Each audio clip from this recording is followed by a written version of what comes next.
सर्दियों का समय था। एक झोपड़ी के दरवाजे पर बाप बेटा बुझी हुई आग के सामने बैठे हुए थे। झोपड़ी के अंदर बेटे की पत्नी बुधिया प्रसव के दर्द से गुजरने की वजह से करहा रही थी। कभी हल्की तो कभी जोर से उसके मुंह से चीखें निकलती थी। उसके करहाने की आवाज और चीखें सुनकर दोनों बाप बेटे का दिल सहम जाता था। बधिया के ससुर घीसू ने आधी रात तक चीखें सुनी और फिर थककर कहा कि ये बचेगी नहीं। घीसू का बेटा और बुधिया के पति माधव ने चिढ़ते हुए जवाब दिया, मरना है तो जल्दी मरे। पिता ने कहा, अपनी पत्नी के लिए ऐसा कह रहा है जिसने अपना रात दिन इसी घर को दिया। तब दुखी आवाज में माधव बोला, मुझसे उसका इस तरह तड़पना और हाथ पांव मारना देखा नहीं जा रहा है। दोनों ही बाप बेटे काम से जी चुराते थे। बाप एक दिन काम करता तो 2 दिनों तक घर में आराम। उसका बेटा माधव तो और भी ज्यादा कामचोर था। 1 घंटे काम करता था और फिर 2 घंटे तक हुक्का पीता रहता। इनकी ऐसी ही हरकत की वजह से कोई इन्हें काम नहीं देता था। ऐसा नहीं था कि गांव में काम की कोई कमी थी, लेकिन घर में जब तक खाने के लाले न पड़ जाएं, तब तक ये काम के लिए घर से निकलते नहीं थे। पूरी झोपड़ी में 4 बर्तन और कुछ फटे हुए कपड़ों के अलावा कुछ भी नहीं था। दौलत के नाम पर यही था इनका। दोनों के सिर पर खूब कर्ज था, लेकिन संतोष इतना कि इन्हें बस एक टाइम थोड़ा खाना मिल जाए, उसके अलावा कुछ नहीं चाहिए था। दुनिया भर के ताने भी सुनते थे, लेकिन इन्हें कोई फर्क नहीं पड़ता था। इनमें इतना संतोष था कि इनके सामने साधु संतों का संतोष भी कम पड़ जाता था। जब बहुत जरूरत पड़ती थी तो बाप पेड़ से कुछ लकड़ियां तोड़ता और उसका बेटा उन्हें बेचकर कुछ पैसा ले आता था। ये पैसा जब तक इनके पास होता तब तक दोनों में से एक भी काम करने के लिए नहीं जाते थे। अगर कभी घर में खाने को कुछ न होता तो आस पड़ोस के खेतों से कभी आलू ले आते तो कभी गन्ना। आखिर गांव था भी किसानों का ही। किसी न किसी खेत में मौसम के अनुसार कुछ न कुछ मिल ही जाता था। इसी तरह से घीसू ने अपनी जिंदगी के 60 साल काट लिए थे। आज भी बाहर आग के पास बैठकर किसी के खेत से लाए आलू को भूनकर दोनों बाप बेटे खा रहे थे और बुधिया अंदर दर्द में तड़प रही थी। माधव की बुधिया से कुछ साल पहले ही शादी हुई थी। उसने घर को अच्छे से संभाल लिया था, लेकिन माधव और घीसू और भी कामचोर हो गए थे। अभी दोनों के मन में था कि बुधिया जल्दी से दुनिया से चली जाए और वो आराम कर सकें। आग में भुना हुआ आलू छीलते हुए घीसू ने अपने बेटे से कहा कि अपनी पत्नी को अंदर देखकर आ जाओ। कुछ हो गया तो पैसा भी नहीं है कोई काम करवाने के लिए। घीसू के बेटे ने अंदर जान से इनकार कर दिया।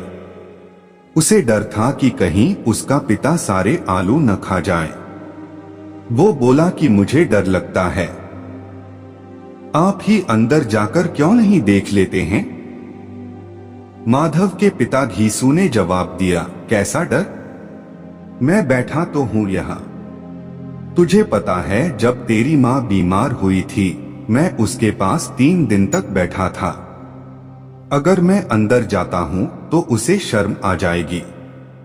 ससुर हूं उसका, वो कैसे मेरे सामने अपने हाथ पांव पटक पाएगी? जवाब में माधव ने कहा, बच्चा हो गया ते क्या करेंगे? हमारे घर तो कुछ सामान भी नहीं है। माधव बोला, बच्चा आए तो सही एक बार, घर में भी सारा जरूरी सामान आ जाएगा। भगवान सब संभाल लेंगे। कल के दिन यही आस पड़ोस के लोग बच्चा होने पर बिन मांगे घर में ही चीजें देकर जाएंगे। वैसे घीसू के गांव के मेहनती किसानों की भी हालत कुछ अच्छी नहीं थी। सिर्फ वो लोग ही पैसे वाले थे जो किसानों को दबाते या उनका हक मारते थे। घीसू के साथ यही चीज सबसे अच्छी थी कि उसका कोई पैसा नहीं मार सकता था। वो न तो रात दिन मेहनत करके पैसा कमाता था और न ही अपना फायदा किसी को उठाने देता था। कोई काम देने आ भी जाए कभी तो 3-4 गुना ज्यादा मजदूरी की रकम बता देता था। घीसू को इसी बात की तसल्ली थी कि वो दूसरों की तरह रात दिन मेहनत करके भी फटेहाल में नहीं था। वो तो मेहनत करता ही नहीं था और अपनी जिंदगी को मजे से जीता था। उसके साथ के लोग मुखिया या गांव का दूसरा ओहदा हासिल कर चुके थे, लेकिन वो गरीब का गरीब ही था। इस बात के लिए गांव के लोग उसे कोसते थे, पर मजाल है कि घीसू को कुछ देर के लिए भी बुरा लगे। घीसू और माधव को भूख इतनी लगी थी कि वो गर्म गर्म आलू खाकर अपनी जीभ जला रहे थे। आंखों से आंसू निकल रहे थे, लेकिन पेट की आग बुझाने के लिए वो गर्म गर्म आलू को निगलकर उसकी आग को पेट तक पहुंचा देते। ज्यादा गर्म आलू खाने की वजह से दोनों की आंखों से पानी निकल रहा था, पर भूख तेज थी, इसलिए दोनों में से कोई रुका नहीं। आलू खाते हुए ही घीसू को 20 साल पहले निकली ठाकुर की बारात में मिली दावत याद आ गई। उस दावत में जिस तरह से पेट भरकर घी में तली हुई पुड़िया, कचौड़ियाँ और दूसरे व्यंजन खाने को मिली थी, वैसे दोबारा कभी नहीं मिला। यह सब सोचकर घीसू मुस्कुराया। तब तक आग में भुने हुए आलू खत्म हो चुके थे। अब घीसू और उसके बेटे ने हाथ धोया और दोनों सो गए। उधर बुधिया अभी भी दर्द से करहा ही रही थी। रात भर अच्छे से सोने के बाद जैसे ही माधव की नींद खुली तो सबसे पहले अपनी पत्नी को देखने के लिए गया, लेकिन तब तक उसका शरीर ठंडा हो चुका था। उसके पेट में बच्चे के मरने की वजह से बुधिया की भी मौत हो गई थी। माधव भागते हुए अपने पिता के पास गया और उसे बुधिया का हाल सुनाया। यह बताते हुए माधव जोर जोर से रोने लगा और उसका साथ देते हुए घीसू भी हाय हाय करते हुए अपनी छाती पीटता तो कभी सिर के बाल नोचता। इतना शोर सुनकर आस पड़ोस के लोग दौड़ते हुए आ गए। सबने बुधिया की मौत पर शोक जताया और चले गए। अब माधव और घीसू रोने पर ज्यादा वक्त बर्बाद नहीं कर सकते थे, क्योंकि उन्हें कफन और लकड़ी का इंतजाम करना था। घर में तो इतने पैसे थे नहीं कि इन्हें खरीदा जा सके। पूरा घर टटोलने पर भी दोनों को एक पैसा नहीं मिला। थक-हार कर दोनों रोते रोते गांव के जमींदार के पास पहुंच गए। जमींदार को दोनों काम चोरी की वजह से बिल्कुल पसंद नहीं थे, लेकिन वो दयावान था। उसने सोचा कि अभी गुस्सा दिखाने का समय नहीं है, इसलिए जल्दी से जेब से 2 रुपए निकालकर उन्हें दे दिए। अब जमींदार ने पैसे दिए हैं, यह सुनकर गांव के बड़े बड़े लोग भी मदद करने से मना नहीं कर पाए। सबने घीसू को कुछ न कुछ दे दिया। घंटे भर में घीसू के पास 5 रुपए, अनाज, लकड़ी व अन्य जरूरी सामान जमा हो गया था। बस अब जरूरत थी तो कफन की। दोपहर का समय था। दोनों बाप बेटे कफन खरीदने के लिए 5 रुपए लेकर बाजार चले गए। घीसू ने बाजार पहुंचकर कहा, लकड़ी तो मिल गई है, तो अब एक हल्का सा कफन खरीद लेते हैं। अच्छा खरीद कर भी क्या करेंगे, उसे तो जलना ही है। अब दोनों सस्ता और हल्का सा कफन खरीदने के लिए एक दुकान से दूसरी दुकान जाने लगे, लेकिन उन्हें सस्ता कुछ भी नहीं लगा। तभी माधव ने कहा, कैसा रिवाज है, जिस औरत को जिंदा रहते हुए अच्छे कपड़े पहनने के लिए नहीं मिले, उसे मरने पर नया कफन ओढ़ाना होगा। ये 5 रुपए पहले मिलते तो अच्छे से दवाई कर लेते, शायद आज वो जिंदा होती।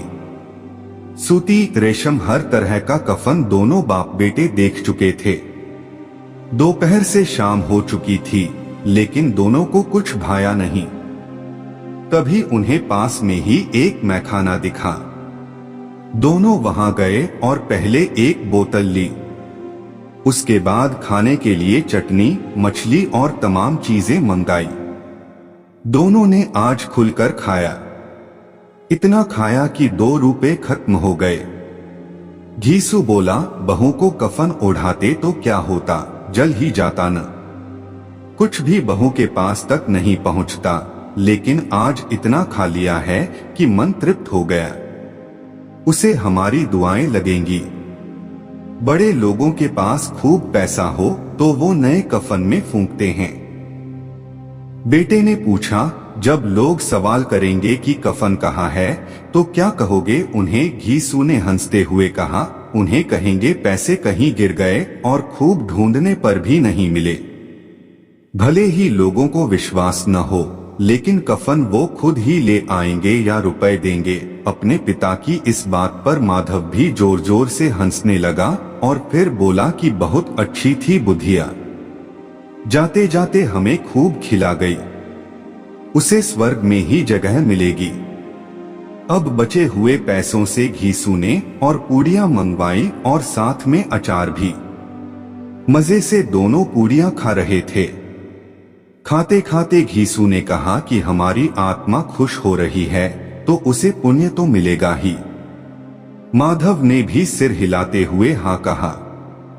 कुछ देर सोचकर माधव बोला कि ऐसा भोजन कभी नहीं मिला था हमें, उसे स्वर्ग में जगह तो मिलेगी ही। आखिर उसी की वजह से हम ये सब खा पा रहे हैं। फिर माधव ने कहा कि क्या हम लोग भी एक दिन स्वर्ग जाएंगे? माधव के इस मासूम सवाल का घीसू ने कोई जवाब नहीं दिया और कहा कि चुपचाप से खाना खाओ। वो इस वक्त ऐसी बातें करके अपना आनंद कम नहीं करना चाह रहा था। फिर माधव ने पूछा, अगर बुधिया स्वर्ग में हमसे पूछेगी कि मेरे लिए कफन क्यों नहीं लाए तो हम क्या जवाब देंगे? घीसू पूछने लगा, तुझे किसने कह दिया कि उसे कफन नहीं मिलेगा? बिल्कुल मिलेगा और बहुत अच्छा मिलेगा। कौन देगा? सारा पैसा तो हम खा गए, नाराज होते हुए माधव ने कहा। जवाब में घीसू बोला, वही देंगे जिन्होंने इतना कुछ दिया है। बस इस बार पैसा हमारे हाथ नहीं लगेगा, लेकिन कफन जरूर आएगा। माधव जोर जोर से रोते हुए कहने लगा, स्वर्ग की रानी बनेगी मेरी पत्नी। उसने बहुत दुख झेला है यहाँ। पिता ने उसे चुप कराने की कोशिश की और कहा, रो मत, वो दुनिया के दुख से दूर चली गई। अब दोनों खड़े होकर गाना गाने लगे, नाचने लगे। सब उन्हें देख रहे थे, लेकिन उन्हें किसी से कोई फर्क नहीं पड़ रहा था। नशे में चूर बाप बेटे नैना झमकावे गाते गाते उसी जगह पर गिर गए।